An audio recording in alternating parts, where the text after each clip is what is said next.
ഇവിടേൽ ഇറാനുമായിട്ട് ബന്ധപ്പെട്ട വളരെ നിർണായകമായിട്ടുള്ള ഡെവലപ്മെന്റ്സ് ആണ്. പ്രത്യേകിച്ച് ഇറാന്റെ ഉള്ളിലെ ഒരു ആക്രമണ ഭീതി. ഇത് ഇറാന് മാത്രമല്ല കുറേ രാജ്യങ്ങൾ അമേരിക്ക ഒഫീഷ്യലി ഞാൻ ഇറാനെ അറ്റാക്ക് ചെയ്യാൻ പോവാണ് എന്നുള്ള രീതിയിലുള്ള പ്രഖ്യാപനങ്ങളൊന്നും തന്നെ ഇതുവരെ നടത്തിയിട്ടില്ല. പക്ഷേ റോയിട്ടേഴ്സ് പറഞ്ഞിട്ടുണ്ട് 24 മണിക്കൂറിനകത്ത് അമേരിക്ക ഇറാന്റെ മേളിൽ ആക്രമണം നടത്തും എന്നാണ് റോയിട്ടേഴ്സ് റിപ്പോർട്ട് ചെയ്തിരിക്കുന്നത്. ഇത് ഇവർക്ക് എവിടെ നിന്ന് സീക്രട്ട് ആയിട്ടുള്ള ഇൻഫർമേഷൻ കിട്ടി എന്നുള്ളത് നമുക്കറിയില്ല. പക്ഷേ ഇപ്പൊ നിലവിൽ ഇതാണ് സാഹചര്യം. ഇങ്ങനെ റോയിട്ടേഴ്സ് റിപ്പോർട്ട് ചെയ്തതിനെ തുടർന്ന് ആഗോളതലത്തിൽ തന്നെ ഭയങ്കരമായിട്ടുള്ള ഒരു ഭീതിയാണ്. ഭീതി എന്ന് പറഞ്ഞാൽ മിഡിൽ ഈസ്റ്റിൽ ഞാൻ കാണിക്കുന്ന മാപ്പ് നിങ്ങൾ കണ്ടു കഴിഞ്ഞാൽ മനസ്സിലാക്കാൻ പറ്റും. മിഡിൽ ഈസ്റ്റിൽ ചുറ്റിപ്പറ്റി കിടക്കുന്ന അമേരിക്കൻ ബേസുകൾ ഉണ്ടല്ലോ, ഈ ബേസുകളെല്ലാം തന്നെ ഇപ്പം എംറ്റി ആക്കിയിരിക്കുകയാണ്, ഒഴിച്ചിട്ടിരിക്കുകയാണ്.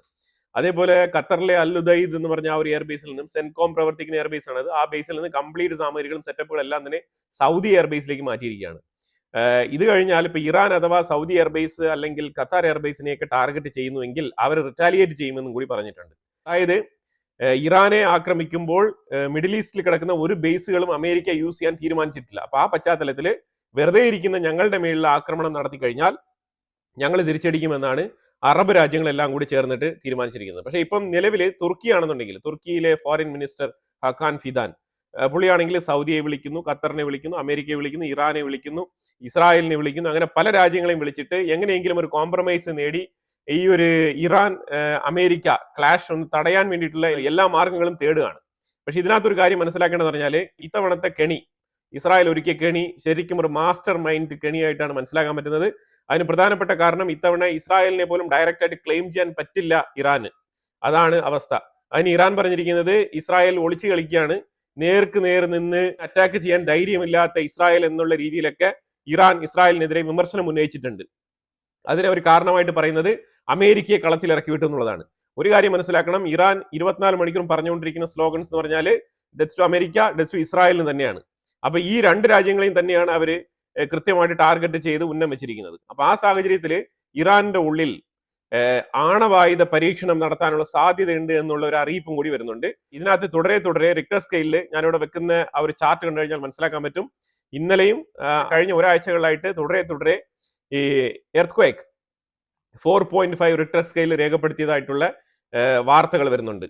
അതായത് അവർ ഉദ്ദേശിക്കുന്നത് എങ്ങനെയാണോ ഇന്ത്യ പാകിസ്ഥാൻ യുദ്ധം നടത്തിയ സമയത്ത് പാകിസ്ഥാൻ ആണവായുധ പരീക്ഷണം നടത്തി എന്നുള്ള നിലയിൽ അമേരിക്ക പിന്നീട് ശരിവെച്ചത്, അപ്പൊ നമ്മൾ യുദ്ധം നടത്തിക്കൊണ്ടിരിക്കുന്ന ആ ഒരു 88 മണിക്കൂറിന്റെ ഇടയിൽ പലതവണ ഈ ഭൂചലനം പോലത്തെ ഒരു പ്രതിഭാസം രേഖപ്പെടുത്തിയിരുന്നു. പക്ഷെ അത് ഭൂചലനമാണെന്നോ അല്ലെങ്കിൽ ആണവായുധ പരീക്ഷണമാണെന്നോ കൺഫേം ചെയ്യാത്ത അവസ്ഥയിലാണ് മുന്നോട്ട് പോയിരുന്നത്. പക്ഷെ പിന്നീടാണ് അമേരിക്ക കൺഫേം ചെയ്തത് പാകിസ്ഥാൻ ആണവായുധ പരീക്ഷണം നടത്തി എന്നുള്ളത്. അപ്പൊ അതുപോലെ ഇറാനും ആണവായുധ പരീക്ഷണമാണോ നടത്തുന്നത് എന്നുള്ളൊരു ഡൗട്ട് ഇപ്പൊ അമേരിക്കയ്ക്കുണ്ട്. അപ്പൊ ഇങ്ങനെ പല ഫാക്ടേഴ്സ് ഇതിന്റെ ഉള്ളിലുണ്ട്. അപ്പൊ അതുകൊണ്ട് ഇപ്പൊ നമ്മൾ പറഞ്ഞു കഴിഞ്ഞാൽ ഇന്നലെ രാവിലെ തന്നെ ഇന്ത്യ കൃത്യമായിട്ട് പറഞ്ഞിട്ടുണ്ടായിരുന്നു ഇന്ത്യൻസിനെല്ലാം ഇറാന്റെ ഉള്ളിൽ നിന്നും പുറത്തേക്ക് വരണം എന്നുള്ള രീതിയിലുള്ള എക്സിറ്റ് നോട്ടീസ് കൊടുത്തിട്ടുണ്ടായിരുന്നു. ആ സമയത്ത് തന്നെ കുറെ ഇന്ത്യക്കാര് ഇറാന്റെ ഉള്ളിൽ നിന്നും കുറെ ഇന്ത്യക്കാര് ഞങ്ങൾ ഇവിടെ വളരെ സേഫ് ആണെന്ന് പറഞ്ഞിട്ട് അവർ സേഫ് ആയിട്ട് നിൽക്കുന്ന പല ഏരിയകളുടെയും വീഡിയോ ഫൂട്ടേജ് സഹിതം ഷൂട്ട് ചെയ്ത് പുറത്തു വിട്ടിട്ടുണ്ടായിരുന്നു. അപ്പൊ അതായത് നിലവിൽ ഇറാന്റെ ഉള്ളിൽ പ്രശ്നമൊന്നുമില്ല, ഞങ്ങൾ സേഫ് ആണ് എന്നാണ് അവർ പറയാൻ ഉദ്ദേശിക്കുന്നത്. പക്ഷേ എത്രമാത്രം സേഫ് ആണെന്നുള്ളത് നമുക്കറിയില്ല. അപ്പൊ അതേസമയം അമേരിക്കയുടെ ഉള്ളിൽ എമർജൻസി ആയിട്ട് ഒരു മീറ്റിംഗ് നടന്നതിൽ 50 സ്പോട്ടുകളിലേക്ക് ഇമ്മീഡിയറ്റ് ആയിട്ട് ഒരേ സമയത്ത് ആക്രമണം നടത്താനാണ് അമേരിക്ക തീരുമാനിച്ചിരിക്കുന്നതായിട്ടാണ് വാർത്തകൾ പുറത്തു വരുന്നത്. അപ്പം ഇത് ഈ 50 സ്പോട്ടുകളിൽ മെയിൻ ആയിട്ടും നമ്മൾ ഇതിന് മുമ്പുള്ള വീഡിയോയിൽ കാണിച്ചിരുന്ന ഒരു ഇമേജ് കണ്ടു കഴിഞ്ഞാൽ മനസ്സിലാക്കാൻ പറ്റും. അതിൽ മെയിൻ ആയിട്ട് റെഡ് ഡോട്ട് വെച്ചിരിക്കുന്ന IRGCയുടെ ഹെഡ് ക്വാർട്ടേഴ്സിലെല്ലാം തന്നെ ഈ ലിസ്റ്റിൽ പെടുത്തിയിട്ടുണ്ട് എന്നും കൂടിയാണ് മനസ്സിലാക്കാൻ പറ്റുന്നത്. ഇതിനെ തുടർന്ന് മിഡിൽ ഈസ്റ്റിലെ രാജ്യങ്ങൾ, ശരിക്കും തുർക്കി ഇപ്പം എങ്ങനെയാണ് മീഡിയേഷൻ ചെയ്യുന്നത് പറഞ്ഞു കഴിഞ്ഞാൽ, അതായത് ഇസ്രായേലിന്റെ കളിയാണ് അമേരിക്കയെ ഈ ഗെയിമിലേക്ക് കൊണ്ടുവന്നത്. അപ്പം ഇതിന് പകരം എന്താണ് അവർ ഉദ്ദേശിക്കുന്നത് പറഞ്ഞാൽ അറബ് രാജ്യങ്ങൾക്കിടയിൽ തന്നെ ഒരു ചേരിതിരിവ് ഉണ്ടാവും. അത് ഓൾറെഡി തന്നെ സൗദി അറേബ്യയ്ക്കും UAEക്കും ഇടയിലുണ്ട്. അപ്പൊ അങ്ങനെ ആഫ്രിക്കൻ അറബ് രാജ്യങ്ങൾക്കിടയിലും ഈ ഒരു ചേരിതിരിവുണ്ട്. അപ്പൊ ഇവരുടെ ഇടയിൽ ഒരു യൂണിറ്റി കൊണ്ടുവരിക എന്നുള്ളത് അസാധ്യമായിട്ടുള്ള കാര്യമായിട്ട് മാറിക്കൊണ്ടിരിക്കുകയാണ് ഇപ്പൊ ഈ സാഹചര്യത്തിൽ. അപ്പൊ അങ്ങനത്തെ ഒരു അവസ്ഥയിൽ ഈ അറബ് രാജ്യങ്ങളെല്ലാം തന്നെ എന്താണ് ഉദ്ദേശിക്കുന്നത് പറഞ്ഞാൽ ഇത്തവണ ഇസ്രായേൽ ഉദ്ദേശിക്കുന്നത് ശരിക്കും അമേരിക്ക ആക്രമണം നടത്തി കഴിഞ്ഞാൽ ഇറാൻ അഥവാ അറബ് രാജ്യങ്ങളുടെ മേളിലേക്ക് അവിടെയുള്ള അമേരിക്കൻ ബേസുകളിലേക്ക് ആക്രമണം നടത്തിയാൽ ആ അറബ് രാജ്യങ്ങൾ ഇറാനെതിരെ തിരിയും. ആ സമയത്ത് അമേരിക്ക ഇറക്കാൻ പോകുന്ന കാർഡ് എന്താണ്? ഇതുകൊണ്ടാണ് ഞാൻ പറഞ്ഞത് എബ്രഹാം അക്കോർഡിലേക്ക് വരൂ എന്നുള്ള രീതിയിൽ. അപ്പൊ അങ്ങനെ എബ്രഹാം അക്കോർഡിനെ ഉയർത്തി കാണിച്ചുകൊണ്ടുള്ള ട്രംപിന്റെ ആ ഒരു നടപടിക്രമങ്ങൾ അവിടെ തുടരും.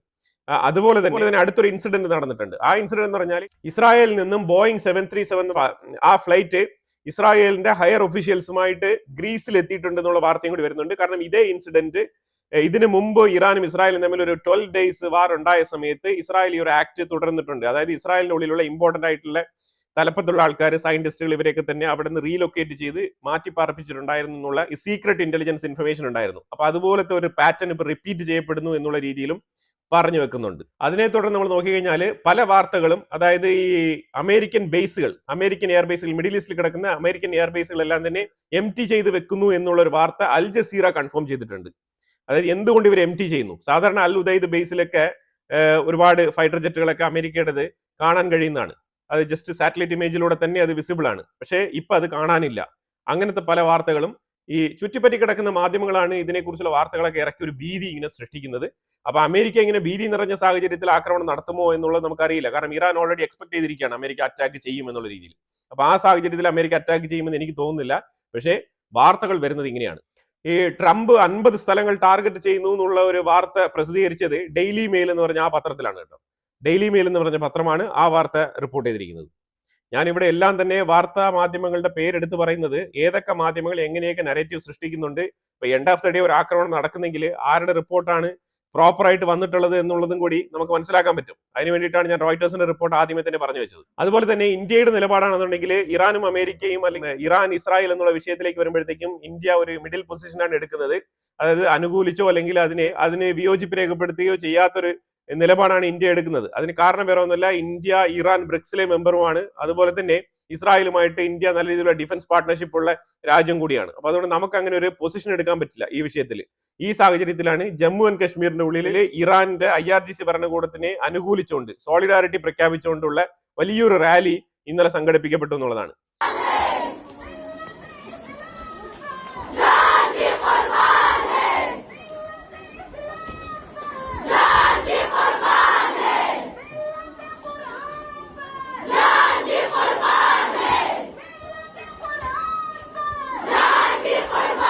നിലവിലെ ഇന്ത്യയുടെ നിലപാടിന് വിരുദ്ധമായിട്ടാണ് ഇത് പുറത്ത് പ്രൊജക്ട് ചെയ്യപ്പെടുന്നത്. ഇറാന്റെ ഉള്ളിലാണെങ്കിൽ തുടർച്ചയായിട്ട് പ്രതിഷേധങ്ങൾ നടക്കുന്നുണ്ട്. പ്രത്യേകിച്ച് ഞാൻ ഇതിനു മുമ്പ് പറഞ്ഞിരുന്ന 2-3 സിറ്റികളിൽ പ്രതിഷേധം തുടർച്ചയായി നടക്കുന്നുണ്ടെന്നുള്ളതാണ്. തെഹ്റാൻ, ഇസ്ഫഹാൻ, അതുപോലെ തന്നെ മഷാദ്, ഷിറാസ് പോലത്തെ നഗരങ്ങളിലെല്ലാം തന്നെ പ്രതിഷേധം ആളിക്കത്തുന്നുണ്ട്. അതും കൂടി നമ്മളിവിടെ പറഞ്ഞു വെക്കേണ്ടതുണ്ട്. ട്രംപ് ആണെങ്കിൽ നിങ്ങൾ പ്രതിഷേധിച്ചോളൂ എന്നുള്ള രീതിയിലുള്ള പ്രൊമോഷനാണ് കൊടുക്കുന്നത്. അപ്പൊ അതുകൊണ്ട് പ്രതിഷേധം ആളിക്കത്തുകയാണ്. ഇതിന്റെ ഇടയ്ക്ക് റേസ പേലവി പറഞ്ഞിരിക്കുന്നത് ട്രംപിന്റെ അടുത്ത് പറയാണ്, നിങ്ങൾ ഇപ്പൊ അറ്റാക്ക് ചെയ്തില്ല എന്നുണ്ടെങ്കിൽ പിന്നീട് ഒരുപാട് താമസിച്ചു പോകും, പിന്നെ വൈകിയുള്ള അറ്റാക്ക് കൊണ്ട് ഒരു ഗുണവും ഉണ്ടാവില്ല, അതുകൊണ്ട് ആക്രമിക്കുന്നെങ്കിൽ ഇപ്പൊ ആക്രമിക്കണം എന്നുള്ള ഒരു പുള്ളിക്കാരൻ മടുത്ത് പൊറുതി മുട്ടിയിരിക്കുകയാണ്. എങ്ങനെയെങ്കിലും ഒന്ന് അറ്റാക്ക് നടത്തി ഈ റെജീമിനെ ഒന്ന് കളഞ്ഞാൽ അത്രയ്ക്ക് സന്തോഷം. അതാണ് റേസ പേലവിയുടെ അഭിപ്രായം. പക്ഷെ അത് ട്രംപിന് മനസ്സിലായിട്ടുണ്ട്. അത് എത്രമാത്രം എഫക്റ്റീവ് ആയിട്ട് മുന്നോട്ട് കൊണ്ടുപോകാൻ കഴിയും ചോദിച്ചു കഴിഞ്ഞാൽ ഒരു ചോദ്യചിഹ്നമാണ്. കാരണം ഇറാൻ വെനിസുലയല്ല, ഇറാൻ തിരിച്ചടിക്കും, അത് ഉറപ്പായിട്ടുള്ള കാര്യമാണ്. അത് എവിടെയൊക്കെ അടിക്കും, എങ്ങനെയൊക്കെ അടിക്കും എന്നുള്ളത് അറിയില്ല. മിസൈൽ വരുമ്പോൾ മാത്രമേ അറിയാൻ പറ്റുള്ളൂ. പിന്നീട് ഇവർക്ക് മിസൈലിനെ കണ്ടെത്തി ഇന്റർസെപ്റ്റ് ചെയ്യുക എന്നുള്ളതായിരിക്കും അടുത്ത ദൗത്യം. ഇസ്രായേൽ നമ്പർ 1 ടാർഗറ്റ് ആണ്. ഇസ്രായേലിലേക്ക് മിസൈൽ 100% വരും എന്നുള്ളത് ഉറപ്പുള്ള കാര്യമാണ്. ഇറാൻ ഇതിനു മുമ്പും പലതവണ ഇത് തെളിയിച്ചിട്ടുള്ള കാര്യം കൂടിയാണ്. ഇസ്രായേലിലേക്ക് 1-2 മിസൈലുകളായിരിക്കും പതിക്കുന്നത്. പക്ഷെ ഇസ്രായേൽ താരതമ്യേനെ വളരെ ചെറിയൊരു രാജ്യമാണ്. അപ്പൊ അതുകൊണ്ട് അവിടെ ഒരു മിസൈൽ വീണാലും 2 മിസൈൽ വീണാലും അതിന്റെ ഇമ്പാക്ട് വളരെ വലുതാണ്. അതാണ് യാഥാർത്ഥ്യം. അത് മനസ്സിലാക്കിക്കൊണ്ടാണ് ഇസ്രായേൽ പല രീതിയിലുള്ള മുൻകരുതലുകൾ ഇപ്പോൾ എടുത്തുകൊണ്ടിരിക്കുന്നത്. ഇന്ത്യ ഇറാനിലേക്കുള്ള യാത്രാ വിലക്ക് പ്രഖ്യാപിച്ച ഉടനെ തന്നെ മറ്റു പല രാജ്യങ്ങളുണ്ട്. മറ്റു പല രാജ്യങ്ങൾ എന്ന് പറഞ്ഞാൽ ഞാനിപ്പോൾ ഇവിടെ വെക്കുന്ന രാജ്യങ്ങൾ നോക്കിക്കോളൂ. Canada, America, UK, France, Germany, Ireland, New Zealand, Japan, China, Taiwan, Singapore, ഇത്രയും രാജ്യങ്ങളും തുടരെ അവരുടെ സിറ്റിസൺസിന്, പൗരന്മാർക്ക് ഇവാക്യുവേഷൻ നോട്ടീസ് ഇഷ്യൂ ചെയ്ത് കഴിഞ്ഞു. അപ്പൊ അതുകൊണ്ട് തന്നെയാണ് ഇത് വളരെ സീരിയസ് ആയിട്ട് ഇപ്പം ആഗോളതലത്തിൽ തന്നെ ചർച്ച ചെയ്യപ്പെടുന്നത്. എപ്പോഴാണ് ആക്രമണം എന്നുള്ളത് നോക്കി നിൽക്കുകയാണ്. അതാണ് അവസ്ഥ. അതായത് ഇപ്പൊ അമേരിക്ക ആക്രമിക്കാനുള്ള പദ്ധതി ഇല്ലെങ്കിലും അതിലേക്ക് അങ്ങ് നയിക്കുകയാണ്.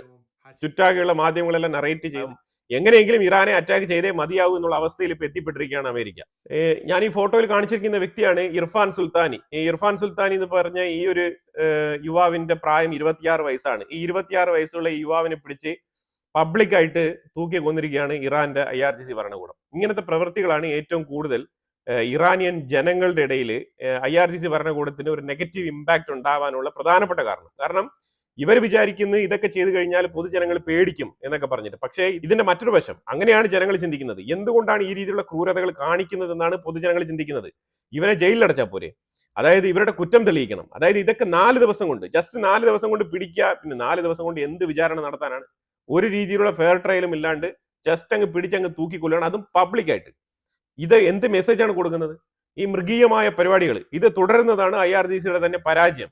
ഈ പരാജയം അവരെ കൊണ്ട് തിരിച്ചറിയാൻ കഴിയുന്നില്ല എന്നുള്ളതാണ്. അതുകൊണ്ടാണ് അവർ വീണ്ടും വീണ്ടും ഇതേ പ്രവർത്തികൾ ആവർത്തിക്കുന്നതും പൊതുജനങ്ങൾ വീണ്ടും വീണ്ടും ഇവർക്കെതിരെ ആക്രോശപൂർവ്വം തെരുവിലിറങ്ങുന്ന സാഹചര്യത്തിന് വഴിയൊരുക്കുന്നത്.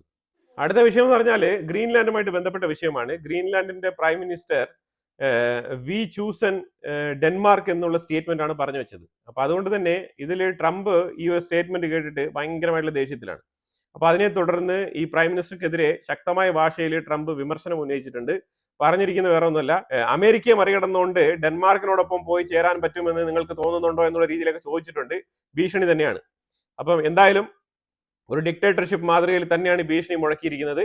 ശരിക്കും ട്രംപിന്റെ വേഷം കലഞ്ഞിരിക്കുന്നു, അതാണ് മനസ്സിലാക്കേണ്ടത്. കാരണം വേറെ ഒന്നുമല്ല, ട്രംപ് ഭയങ്കരമായിട്ടുള്ള ഗ്ലോബൽ പീസ്, ഗ്ലോബൽ സമാധാനം എന്നൊക്കെ പറഞ്ഞുകൊണ്ടിരുന്നെങ്കിലും ചില കാര്യങ്ങളിലേക്ക് എത്തുമ്പോൾ ട്രംപിന്റെ യഥാർത്ഥ മുഖം, അമേരിക്കയുടെ ആ ഒരു വികൃത രൂപം പുറത്തോട്ട് വരുന്നതായിട്ടാണ് കാണാൻ കഴിയുന്നത്. CIA താല്പര്യങ്ങളെ സംരക്ഷിച്ച് മുന്നോട്ട് പോകുന്ന ഒരു ട്രംപിനെയാണ് കാണാൻ കഴിയുന്നത്. അല്ലാതെ ഒരു രീതിയിലും ഇതിനെ നമുക്ക് മുഖവിലേക്ക് എടുക്കാൻ പറ്റത്തില്ല. ഭീഷണിപ്പെടുത്തിക്കൊണ്ട് രാജ്യങ്ങളെ പിടിച്ചടക്കാൻ വേണ്ടിയിട്ട് പോകുന്ന ട്രംപ്, ഇത് ശരിക്കും എന്താണ് പറയേണ്ടത്? നിലവിലൊരു അമേരിക്ക ഉണ്ട്. ആ അമേരിക്കയുമായിട്ട് ഇപ്പം ഗ്രീൻലാൻഡ്, വെനസ്വേല, കാനഡ പോലത്തെ രാജ്യങ്ങളെല്ലാം കൂടി ഇങ്ങനെ അടക്കി ഭരിക്കാൻ വേണ്ടിയിട്ട് മുന്നോട്ട് നീങ്ങുന്ന ട്രംപിനെയാണ് കാണാൻ കഴിയുന്നത്. എനിവേ, അതൊരു സൈഡിൽ നിൽക്കട്ടെ. പക്ഷെ ആ സാഹചര്യത്തിൽ ഗ്രീൻലാൻഡ് പറഞ്ഞിരിക്കുന്നത് ഞങ്ങളുടെ സോൾജേഴ്സിനെ അണിനിരത്താൻ പോവാണ്, മിലിറ്ററി ഡിപ്ലോയ്മെന്റ് ചെയ്യാൻ പോവാണെന്നാണ് പറഞ്ഞിരിക്കുന്നത്. ഗ്രീൻലാൻഡിന്റെ ജനസംഖ്യ തന്നെ വളരെ കുറവാണ്. അപ്പൊ അതിന്റെ ഇടയ്ക്ക് ഇവര് മാസീവായിട്ടുള്ള മിലിറ്ററി ഡിപ്ലോയ്മെന്റ് എന്ന് പറഞ്ഞാൽ എത്ര പേരാണ്? 30-40 പേരായിരിക്കും തോന്നുന്നു. അപ്പൊ ആ രീതിയിൽ അമേരിക്കക്കെതിരെ ഒരു 30-40 പേരെ അണിനിരത്തിക്കൊണ്ട് ഒരു മിലിറ്ററി ഡിപ്ലോയ്മെന്റ് ആണ് പ്രഖ്യാപിച്ചിരിക്കുന്നത് ഗ്രീൻലാൻഡിന്റെ പ്രൈം മിനിസ്റ്റർ. അപ്പൊ ഇതാണ് മനസ്സിലാക്കേണ്ടത്. അമേരിക്കക്കെതിരെ ഒരു മിലിറ്ററി ഡിപ്ലോയ്മെന്റ് ഗ്രീൻലാൻഡ് നടത്തുക എന്ന് പറഞ്ഞു കഴിഞ്ഞാൽ അതാണ് 2026 ഏറ്റവും വലിയ കോമഡി. അതിലുപരി നമുക്കൊന്നും പറയാനില്ല. എനിവേ, എന്തായാലും ഇറാനിലുള്ള അവസ്ഥയെ എക്സ്പ്ലെയിൻ ചെയ്യാൻ വേണ്ടിയിട്ട് ഒരു ഫയർ അപ്ഡേറ്റ് വളരെ ക്വിക്കായിട്ട് തരാൻ ശ്രമിച്ചതാണ്. കാരണം ഈ വീഡിയോ എടുത്തുകൊണ്ടിരിക്കുന്ന രാത്രി തന്നെ പല രീതിയിലുള്ള മാറ്റങ്ങൾ സംഭവിച്ചേക്കാം. കാരണം ആ രീതിയിലാണ് വാർത്തകൾ പുറത്തു വന്നുകൊണ്ടിരിക്കുന്നത്. അപ്പൊ അതുകൊണ്ടാണ് വളരെ ക്വിക്കായിട്ട് ഈ ഒരു അപ്ഡേറ്റ് തരാൻ വേണ്ടി ശ്രമിച്ചത്. അപ്പൊ ഇതിനെക്കുറിച്ചുള്ള അഭിപ്രായങ്ങൾ കമന്റ് ബോക്സിൽ രേഖപ്പെടുത്തുക. കൂടുതൽ വാർത്തകളുമായിട്ട് അടുത്ത വീഡിയോയിൽ വരാം. Thank so much.